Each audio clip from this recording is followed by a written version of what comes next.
Bismillahirrahmanirrahim. Today we will talk about the system time response analysis in this session. So I will talk about the uh, system time uh,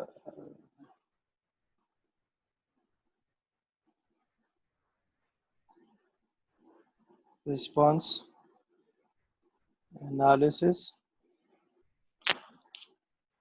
Specifically, we shall talk about the first order system in this session. In the next session, then we will talk about the higher order system, a second order system, and the higher order systems. In this session, we shall talk only about the first order system. We shall, during this session, we shall know what are the poles, zeros, and transfer function. What are their roles in the time response analysis of the system? Since we said that we will find the time response of the first order system, so whenever we have the system and we are going to analyze the system, so we have some input function. So we will use these function to analyze the system, and these function include the unit step response analysis. So in the unit step response analysis, the input function is the unit step function. So we'll see that why this function is used, um, and what are the two major factors of the system stability, how the natural and the force response effect will be there if we are using the unit step function. Similarly, we will find the time response analysis of the unit ramp function, unit ramp response analysis. So in this, the unit function is the ramp function. And finally, we will find the unit impulse response analysis. So the unit, the input function is the impulse function, and the unit impulse response analysis. So we will discuss all this. So this is the target. So first we will have to go with the introduction of this system time response analysis, that what is this, and how the total response is represented in terms of the natural and the forced response, or you can also say that the transient and the steady state response, because we have to find these responses to find the total response of the system. So whereas this one, um,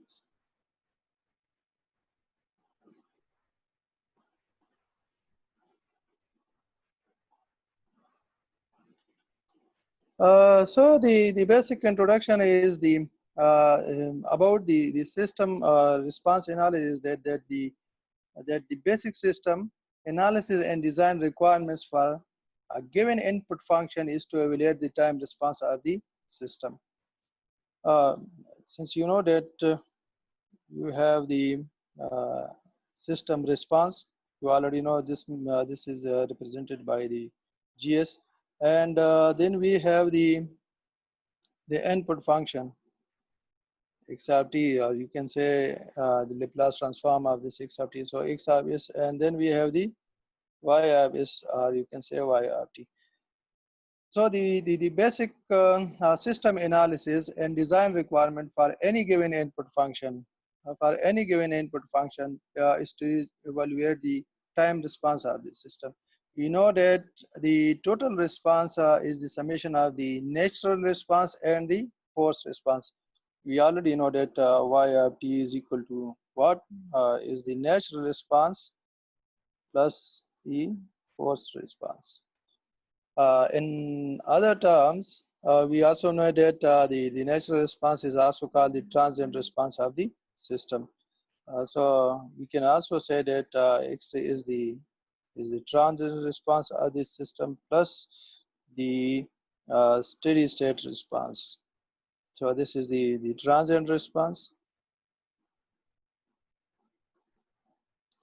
transient or natural response, and this is the steady state response or the force response of the system. So y of t is the total response. Y of t is the total response. We go to the new whiteboard. Y of t is the total response of the system. Um, Once a mathematical representation of the system total response is obtained, so in terms of y of t, then the desired transient response and the steady state response behavior of the system is then analyzed for a given test input function using the system time response analysis.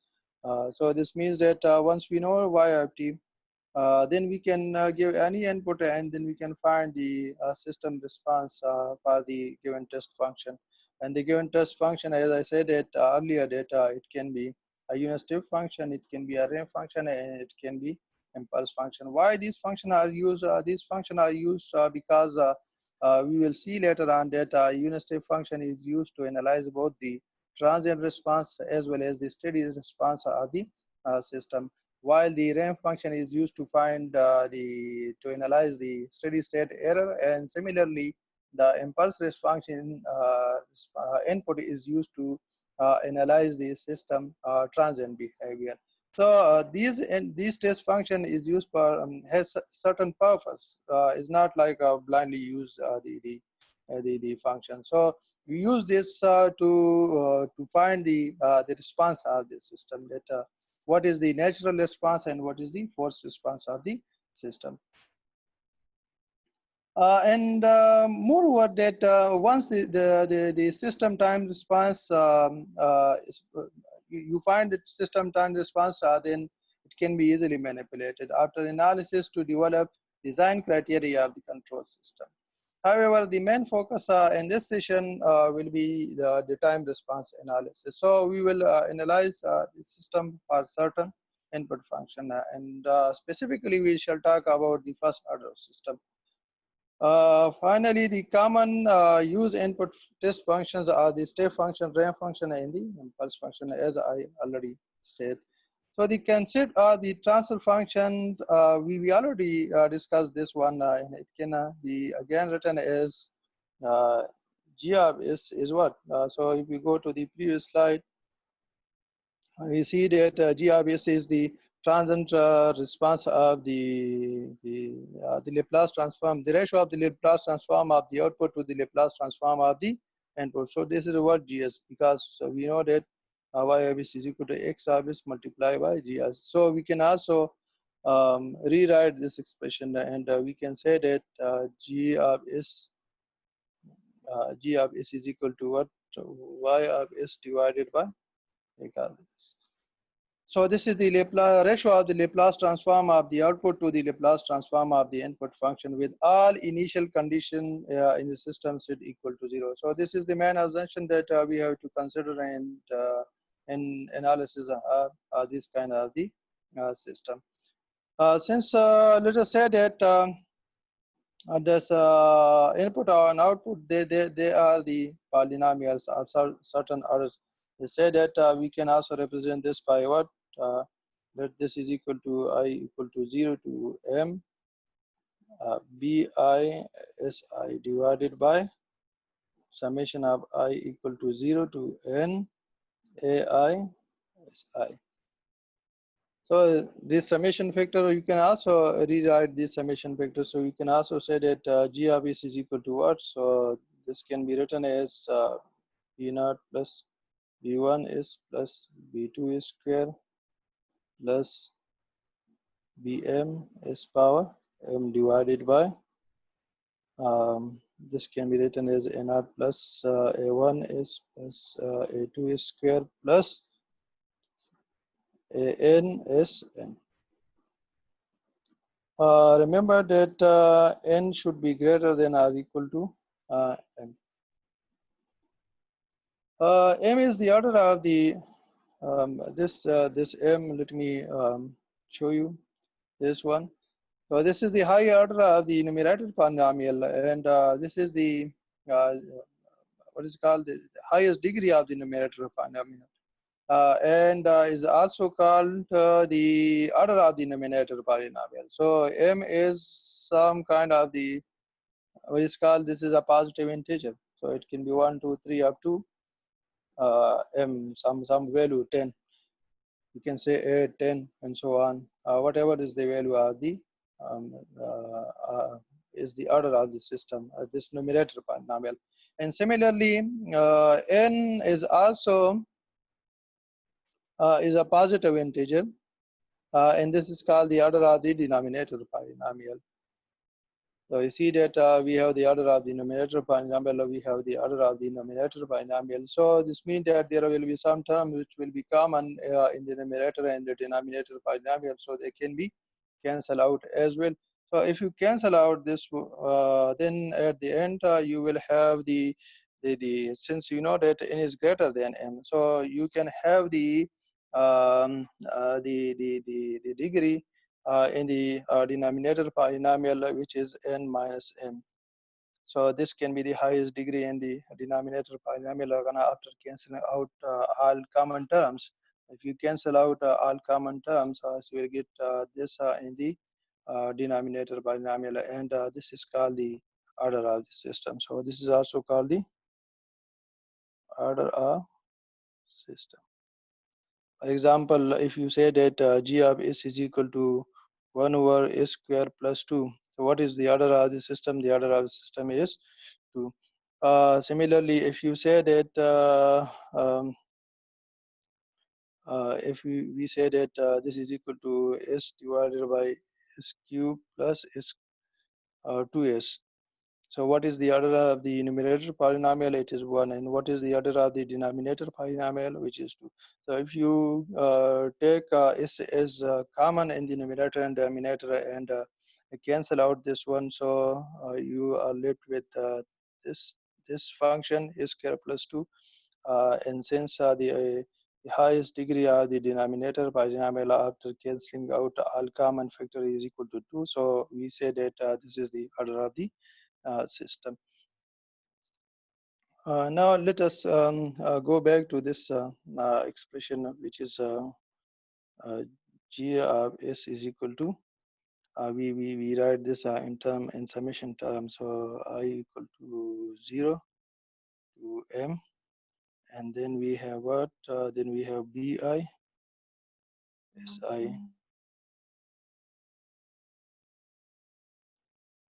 divided by we have summation of I equal to 0 to n. We have ai s power I. So you see these this is in the polynomial form. So if we have the polynomial, so you can also find the root of this polynomial. If you write this expression in the root form, so you will get what?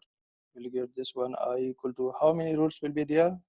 Here we have the degree of the numerator polynomial is m, so we will have m number of the roots. Um, so let's say this is equal to I equal to 1 to m. Uh, and these roots are represented by zi divided by how many roots will be there in the denominator polynomial. The degree is n, so we will have the n number of the roots. I equal to 0 to n, and then we have s minus p I, so we will have n number of the roots. How you see that we have this kind of the expression s square plus 2s plus 1. So if you write this in the root form, so how many roots are there? S plus 1 square. Or you can also say that uh, s plus 1 multiplied by s plus 1. So how many roots are there? So you see you have two roots. Why? Because the degree is 2. So this is straightforward. So this expression is straightforward. So we find the expression in the form of the roots, and we have this expression, this one. Now, in this expression, you see that if the value of the s become equal to um, over here, if any root in the numerator polynomial over here, if any root over here become equal to 0, any root, so you see that the whole expression will become equal to 0, because 0 divided by anything will be equal to 0, and 0 multiplied by anything will also be equal to 0. So the value of s for which the transfer function become equal to 0 is called the zeros of the GS. So let me define this one. So you see that the values of s for which the transfer function g of s become equal to 0 are called zeros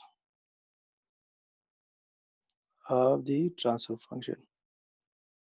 Similarly, you see that if you have any root in the denominator and it become equal to 0, if any root in the denominator become equal to 0, so if any root become equal to 0, what the GS will become? It will become infinity. So the value of s for which the transfer function become equal to infinity are called the poles of the transfer function.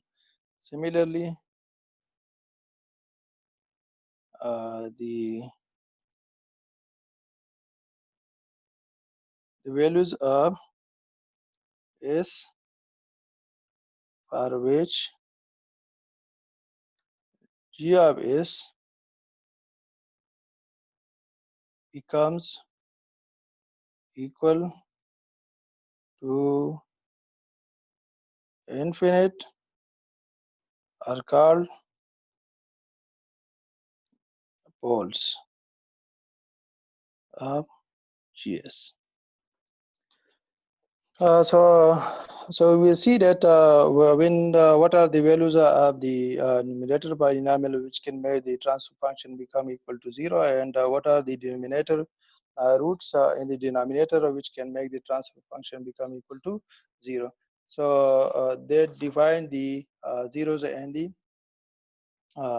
poles of the transfer function. So this was the definition of the zeros and the poles of the transfer function. So overall, the transfer function, overall, the transfer function can be written as g of s is equal to k, and then we have the I equal to 1 to m, and then we have s minus zi divided by product of I equal to 1 to n s minus pi. We use this term k constant term, so this is the system gain factor. So this is the system gain factor. We'll see that what is mean by this factor also when we'll use the analysis. So this is called the system gain factor.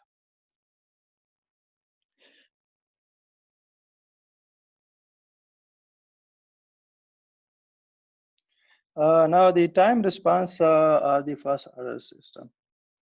So in general, in first order system, what will happen? We'll go back to the previous section. This one, uh, no, not this one. The previous one. So in this, you see, in this case, how the system will become the first order system. So it is clear that it will be first order system when the highest degree in the denominator polynomial is equal to 1 after cancel out all the common factors. So if we take the denominator polynomial s has a degree 1, so this means that s in the numerator will have degree equal to 0. So it will have only the constant term.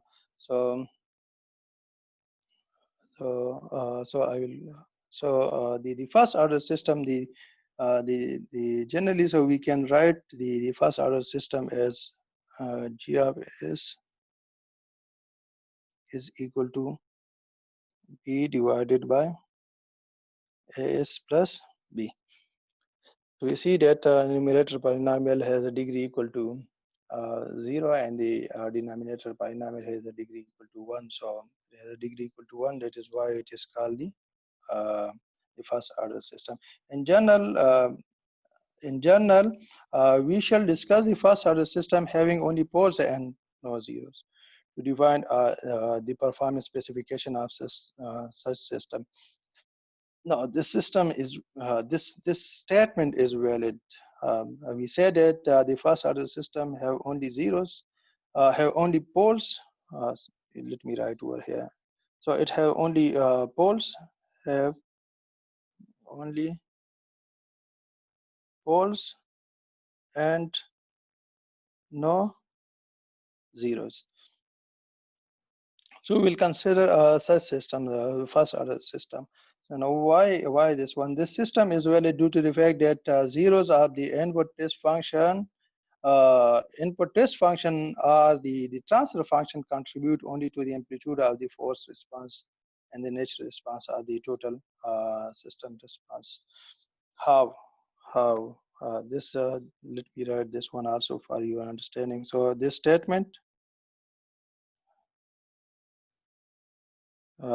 this statement is valid due to the fact that zeros of input test function or transfer function contribute only to the amplitude of the forced response and the natural response. You can also say that the steady state response and the transient response are the total system response. Consider this. Let us consider GS is equal to S plus 2 divided by S multiplied by S plus 5. So let us consider this one. So if you consider this one, and let us find the inverse transfer function of GS, which means G of T. So let us find G of T. We are going to understand this statement. I'm going to explain this statement. So let us consider this one. So if you find GRT, so this means that you can not directly find GRT of this one. So we have to expand this by using the partial fraction. So if you expand this by partial fraction, then you will get what? Then you will get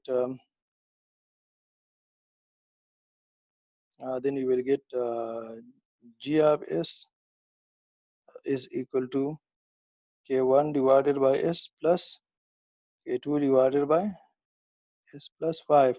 So this means that you have to find the value of K1 and K2 by using the partial fraction. So if you find the value of K1 is equal to 2 by 5 and K2 will be equal to 3 by 5. And finally, you will get the inverse response, which is equal to 2 by 5 unit step function plus 3 by 5 e raised to power minus 5t multiplied by unit step function. So you get this response. Now let us what is called find the response of this function. find the response of this function. So if you find the response of this function, so it is the unit step function with magnitude equal to 2 by 5. So you see, this is the unit step function with magnitude equal to 2 by 5. So this is t, and this is the function. Let's say x1 of t or g1 of t, because we have g of t. And this is the exponential function. So this is the exponential function, and with magnitude equal to 3 by 5. So this is the exponential function, negative exponential function, and the magnitude is uh, 3 by 5. So you see that uh, but this has the magnitude. And if you combine both, let me also combine both. And if you combine both, so you will get the total response will be, this is the force response, and this will be equal to, sorry, this will be equal to the natural response, and finally you get the total response. So at this point, now this is G1 plus G2. So this is G2, and now this is GRT, so which is G1 plus G2. So this point is equal to 2 by 5 plus 3 by 5, which means this is equal to 1. And this point is, of course, is equal to 2 by 5. Is equal to 2 by 5. So now you can easily see that what is the force response or the steady state response. The steady state means the final response. So this is the, let me use another mark. So this is the steady state, the final state. And what is the natural response or the transition state? So this is the transition state. See, this is the transition state. So we have the transition state and we have the steady state. Um, uh, Now let us go back to the original function. So you see that this function is the result of the root having what is called zero, what is called pole at 0. This one. See, this is the result of this one. So the pole is at 0. So the pole is at 0. So the pole at 0 gives the force response. You see, this is the steady state response, the force response. And the pole at any other point, so this one, so here it is s plus 5, so it can be any other point also. So this gives the transient response. So the transient response is due to the pole at any other location. So this is the transient location, this is the force location, and this is due to the pole at any other point, and this is due to the pole at 0. The pole is at 0. So what is called the so when we have the poles at 0, so this will contribute to the force response, and when we have the poles at any other point, this will contribute to the natural or the transient response of the total response. Uh, generally, we can have the expression as what is called we can have this expression. Let me write over here. Generally, we can have g of s is equal to k1 divided by s plus a1 plus k2 divided by s plus a2 plus we have kn divided by s plus an. So if we want g of t, so it will be equal to g of t will be equal to k1 e raised to power minus a1 t. We already know this one. So e raised to power minus a2t plus kn e raised to power minus an t. So from this expression, we can conclude that the pole, that a pole or the transfer function at the origin will generate the form of the force response. Similarly, the pole or the transfer function at any other location, which means a1, a2 up to an. So it can be any location. So it will generate the natural response, as we see over here. So you see, so the pole at 0 will generate the force response, which is this one. See the force response, and the pole at any other location will generate the natural response, which is this one over here. And of course, the what is called the zeros and the poles generate the amplitude, or both the force response and the natural response of the total system. And now we will explain the unit step response analysis, unit REM response analysis, and the unit impulse response analysis of the system. So we already have the our function. And our function is what? Our function for the first order system is what? It is. Here is this one. Can use later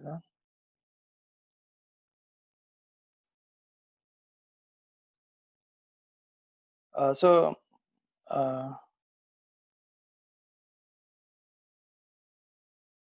now we are going to explain the unit step response analysis.